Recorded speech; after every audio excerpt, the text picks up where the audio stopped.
নমস্কার বন্ধুরা, আজকের আরেকটি নতুন ভিডিও প্রত্যেককে করছি অনেক অনেক স্বাগত। তো বন্ধুরা, অনেকদিন পর আবার একটি ভিডিও। অনেকেই বলছিলেন দাদা কি হলো, ভিডিও কন্টিনিউ হচ্ছে না কেন? তো ভিডিও কন্টিনিউ করার না কারণ তোমরা নিশ্চয়ই অনেকে দেখে বুঝে গিয়েছো, ছাদ বাগানটা পুরো রিডেকোরেট করা হচ্ছে, স্ট্রাকচার করা হয়েছে। চলুন আজকে পুরো বিস্তারিতভাবে দেখাবো আপনারা কি করে একটি সুন্দর ছাদ বাগান তৈরি করবেন বা এইরকম শেড বানাতে পারবেন বা একটা স্ট্রাকচার তৈরি করে যাতে করে আমরা প্রচুর সবজি করতে পারি, বিভিন্ন ফলের গাছ করতে পারি, ফুলের গাছ করতে পারি। সেটা একটা সুসংগঠিত পদ্ধতি আপনাদের সামনে আজকের ভিডিওতে তুলে ধরবো। দেখতে থাকুন সম্পূর্ণ ভিডিওটি। যারা নতুন রয়েছেন চ্যানেলে অবশ্যই রিকোয়েস্ট করবো প্লিজ সাবস্ক্রাইব করে নেবেন এইরকম ভিডিও দেখার জন্য। ঠিক আজ থেকে 1 মাস আগে বাগানের কাজ শুরু হয়েছে, বেশ কিছু কাজ হয়েছে আর পুরো একদম কভার আপ করে দেওয়া হয়নি, কিছুটা ফাঁকা ফাঁকা রেখে এই লোহার যে রড বা পাইপ আমরা ইউজ করেছি এইগুলো ইউজ করা হয়েছে যাতে করে ছাদ বাগানটা একটা পুরো প্রপার লুক পাওয়া যায় বা একটা আদর্শ ছাদ বাগানে পরিণত হতে পারে। চলুন ধীরে ধীরে আপনাদের বিস্তারিত দেখাবো কি করে আমি এই রকম একটা সুন্দর ছাদ বাগান রেডি করতে পারবেন আপনারাও আমারই মতো। এখনো গাছগুলি সাজানো কমপ্লিট হয়ে ওঠেনি, আপনাদের দেখানোর জন্য প্রথম ভিডিওটা দিলাম। ওপরের ছাদে গিয়েও আপনাদের দেখাবো, পুরো ওভারভিউটা দেবো কীরকম দেখতে লাগে, তো আর কীরকমভাবে আপনারা করতে পারেন সেই নিয়ে বিস্তারিত আইডিয়া পাবেন। প্রথমত দেখিয়ে দিই কীরকমভাবে এই স্ট্রাকচারটা করা হয়েছে। একদম ছাদের এই কোণা থেকে শুরু করছি, এখান থেকে শুরু হচ্ছে, জাস্ট গেট থেকে এন্ট্রেন্স থেকে ছাদের এরকমভাবে রেডি করা হয়েছে। এতে মূলত আমি যে পুরাতন যে নেটটা আমার কাছে ছিল, গত বছরের যে নেটটা আমি কিনে এনেছিলাম ক্রিপার জাতীয় গাছ করার জন্য বা সবজি গাছ করানোর জন্য, লতানোর সবজি গাছ, তো সেই নেটটাকে আমি সাইড দিয়ে লাগিয়ে দিয়েছি যাতে করে হনুমানের উপদ্রবটা ঠেকানো যায়। আর হনুমানের উপদ্রব ঠেকাতে গেলে এটা অনেকাংশে কাজ করে, একটা ভালো লুক প্রদান করবে আপনাদের বাগানটাকেও যদি এইরকমভাবে রিডেকোরেট করতে পারে। আর এখনও গাছগুলি সাজানো কমপ্লিট হয়ে ওঠেনি। অনেকে বলবেন এখানে তো অনেক গ্রো ব্যাগ ছিল, গ্রো ব্যাগগুলো সব কোথায় গেল? এটাই বর্ষায় অনেক সবজি গাছ বসিয়েছিলাম, সে গাছগুলো নষ্ট হয়ে গিয়েছে, তো গ্রো ব্যাগগুলো সরিয়ে রাখা হয়েছে শীতের সবজি গাছ বসানোর জন্য। সেগুলো নিয়ে পরবর্তী সময় ভিডিও দেখাবো। আর বর্ষার জল পেয়ে আপনি গাছগুলো কি সুন্দর বেড়েছে দেখুন। এরকম গাছ নিয়ে আইডিয়া তো দেবই, চলুন আজকে ছাদটা নিয়ে আইডিয়া দেওয়া যাক। ওপরের ছাদে যাওয়া যাক, গিয়ে আপনাদের পুরোটা বিস্তারিত দেখাচ্ছি। এবার দেখুন ওপরের ছাদ থেকে আপনাদের পুরোটা দেখাচ্ছি। তো এরকম মোটামুটি বেশি বড় ছাদ না, আমার মোটামুটি 400 স্কোয়ার ফিটের মধ্যে এই স্ট্রাকচারটা বানানো হয়েছে। আর এখানে 2 ধরনের পাইপ আমরা ইউজ করেছি, তো এর মধ্যে খুব ভালো যে কোনো গাছ করা সম্ভব। গরমকালে গ্রেন নেট লাগানোর সমস্যা অনেকটা সলভ হবে, কারণ এর ওপর দিক দিয়ে জাস্ট গ্রেন নেটটা ফেলে দিলেই কাজ হয়ে যাবে। এখানেও অনেক গাছগুলি রয়েছে, এই গাছগুলিকে আমাদের আবার নিচের ছাদে নিয়ে যেতে হবে। কিছু বড় গাছ ওপরের ছাদে থাকবেই, সমস্ত গাছ তো নিচের ছাদে নিয়ে যাওয়া সম্ভব হয়ে উঠবে না, তবুও যতটা পারি রিডেকোরেট করব।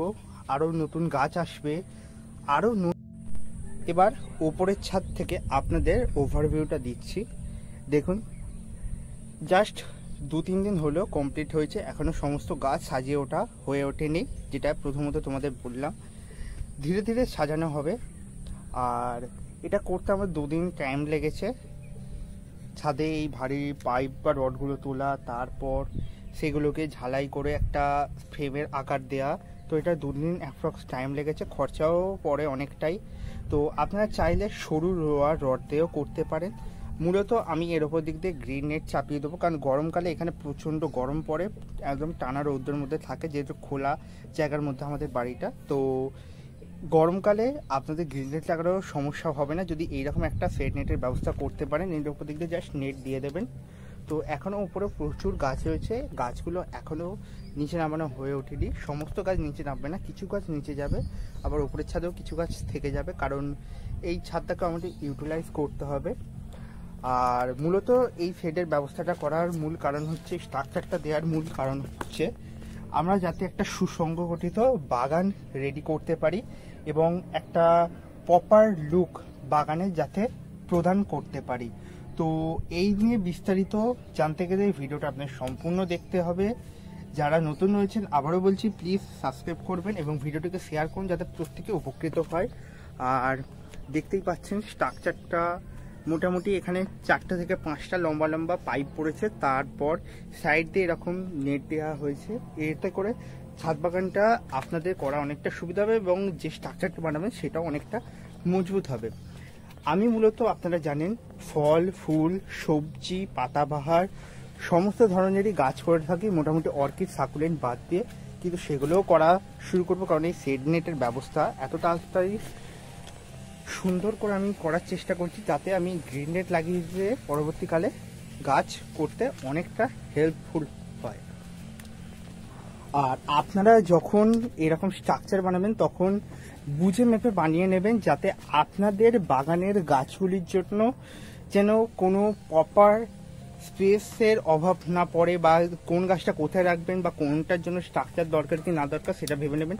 যেমন আমি এখানে ড্রাগন গাছটা রাখবো, সেই জন্য একটা লোয়ার রডকে ঝালাই করে নিয়েছি যাতে মাঝখানে একটা রিং লাগিয়ে সাপোর্ট দিতে পারি। তো এরকমভাবে আপনারা বুঝে মেপে করে নেবেন। আর গাছগুলি নিয়ে আপডেট একটু দিয়ে দেওয়া যাক এই ভিডিওর মধ্যেতেই। পরবর্তীতে ডিটেল ভিডিও প্রচুর আসবে। এখানে বেশ কিছু জবা গাছ নামিয়ে এনেছি। তো আরেকটা জিনিস দেখাই, এই বর্ষায় আমি গ্রাফটিং করেছিলাম, এই দেখুন এখানে গ্রাফটিং পোর্শনটা। তো এটা একটা দেশি ভ্যারাইটির জবা ফুলের গাছ, এই দেখুন কুঁড়িটা দেখিয়ে দিচ্ছি। আর এই ওপরের একটা হাইব্রিড ভ্যারাইটির ফুলের গাছ, দেখুন এই কুঁড়িটাও খুব তাড়াতাড়ি ফুলে পরিণত হবে। তো মোটামুটি এখন আপনারা গ্রাফটিং করতে পারেন, নিঃসন্দেহে প্রচুর ভালো গ্রাফটিং সাকসেসফুল হবে। এখানে একটা আঙুর গাছ আনা হয়েছে, বেশ কিছু ধোপাটি গাছ আছে। সাদা ধোপাটিটা আলাদাই শোভা বিস্তার করছে, একদম মন কেড়ে নিচ্ছে। এখানে বেশ কিছু জবা গোলাপ এবং পিস লিলি রাখা রয়েছে। আরেকটা গাছ চলুন আপনাদের দেখিয়ে দিই, গাছটা কি সুন্দর রেডি হয়েছে। এই গাছটা যদি কেউ নাম জানেন কমেন্টে জানান, আমার বাবা কিনে এনেছে, খুব সুন্দর দেখতে লাগে আর এরকম ফুল হয়। এই দেখুন আমার দুটো বেড়াল কি মারামারি না করে এরা সারাদিন বাগানে। তো এই রেড লেডি পেঁপে গাছটাতে ফলন আসা শুরু হয়ে গেছে, ফুল এসেছে প্রচুর পরিমাণে, দেখা যাক এবার কীরকম ফলন হয়। এবছর ড্রাগন গাছের আপডেট খুবই খারাপ, 2 মাস গাছে কন্টিনিউ ফলন আসার মধ্যেও মানে টাইম অতিক্রম হওয়ার পর ফলন আসার জাস্ট 2টো ফল আমরা হারভেস্ট করতে পেরেছি, কিন্তু ফলগুলোর ওয়েট নিয়ে কম হয়নি এটা বলবো না, 450-500 গ্রাম করে ওয়েট হয়েছে।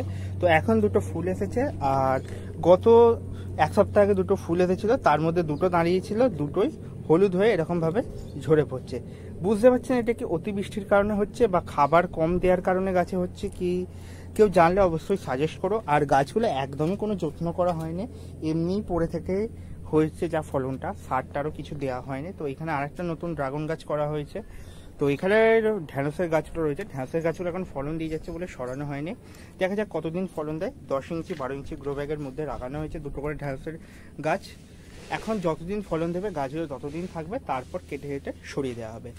আর বন্ধুরা যেটা আপনাদের বিশেষ করে দেখানোর, এই বেগুন গাছটা দেখুন, বড় একটা 10 ইঞ্চি টবের মধ্যে লাগানো রয়েছে, অসম্ভব সুন্দর গাছটির গ্রোথ, খুব দুর্দান্তভাবে গাছটি বেড়ে চলছে এবং গাছে অল্প বিস্তর ফুলও দেখা দিয়েছে। গাছটি অযত্নে ছাদের মধ্যেই পড়েছিল, এখন গাছটিতে ফুল এসেছে। এবার খুব তাড়াতাড়ি বেগুন গাছের উপর একটা ডিটেল ভিডিও আনবো, কি করে আপনারা বেগুন গাছের প্রচুর ফলন নিয়ে আসবেন সেটা নিয়েও আপডেট দিয়ে দেবো। আজকে ভিডিওটা এখানেই কমপ্লিট করছি। আপনাদের যদি এই সেটটি বুঝতে কোনো যদি সমস্যা হয়ে থাকে আমাকে কমেন্ট করবেন, আমি আবার আপনাদের এই সেট বা স্ট্রাকচার নিয়ে বিস্তারিত জানিয়ে দেবো। তো এই ভিডিওটা স্ট্রাকচারের উপরে রইল, পরবর্তী সময় গাছ নিয়ে ভিডিও খুব তাড়াতাড়ি দেবো। আর পুরোটা আরেকবার ওভারভিউ আপনাদের দিয়ে দিচ্ছি। আর খুব তাড়াতাড়ি প্রচুর গাছ বসানোর আপডেট আপনারা পাবেন, প্রচুর গাছের পরিচর্যা আবার পাবেন পুরোনো সময়ে বা গত 2 মাস আগে থেকে আপনারা যেরকম আপডেট পাচ্ছিলেন সেরকম আপডেট পাবেন। তো আজকের ভিডিওটা এখানেই সম্পূর্ণ করছি, সকলকে ধন্যবাদ। এতদিন পর আমার ভিডিও আবার ইউটিউবে আপলোড করার পরেই আপনারা এত ভালোবাসা দিয়েছেন, অসংখ্য অসংখ্য ধন্যবাদ আগাম জানাচ্ছি।